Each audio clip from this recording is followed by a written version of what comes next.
Hello. আমরা কিছুদিন আগে আমার মামা বাড়ি গিয়েছিলাম। সবাই বলল বিকালের দিকে ঘুরতে গেলে কেমন হয়, যেমন বলা তেমন কাজ। বড়দের কথা শুনতে হয় বলো। তাই আমরা সবাই মিলে রেডি হয়ে চললাম। এরা সবসময় যেটা করে, রাস্তায় বেরিয়ে ভিডিও ফটো, তেমন আমিও। হাই, আমরা সব বেড়াতে যাচ্ছি। একে সবাই মিলে লাইক, শেয়ার আর কমেন্ট করে দাও। শুনেছো আমাদের নিউ কন্টেন্ট ক্রিয়েটার কি বললো, সবাই কিন্তু করে দেবে। যাই হোক, কাজের কথায় আসি।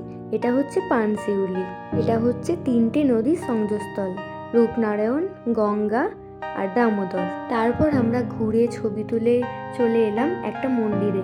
এই মন্দিরটার নাম হচ্ছে হানুয়া শিব মন্দির। অসাধারণ সুন্দর না মন্দিরটা? দারুণ কারুকার্য। একবার ঠাকুরটাকেও দেখিয়ে নিলাম। আমরা যখন গিয়েছিলাম তখন বাবার কাছে পুজো দেওয়া চলছিল।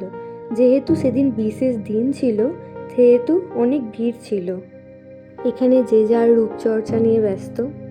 মন্দিরটা তোমাদের একবার বাইরে থেকেও দেখিয়ে দিলাম। হালকা হাওয়া, মেঘলা আকাশ, টিমটিমে আলো, অসাধারণ কম্বিনেশন, তাই না? তারপর মামাবাড়ির স্পেশাল ঝড় বৃষ্টির রাতে আম কুড়ানা দেখে খুব ভালো লাগলো এবং দিনটাও শেষ করলাম। Thank you.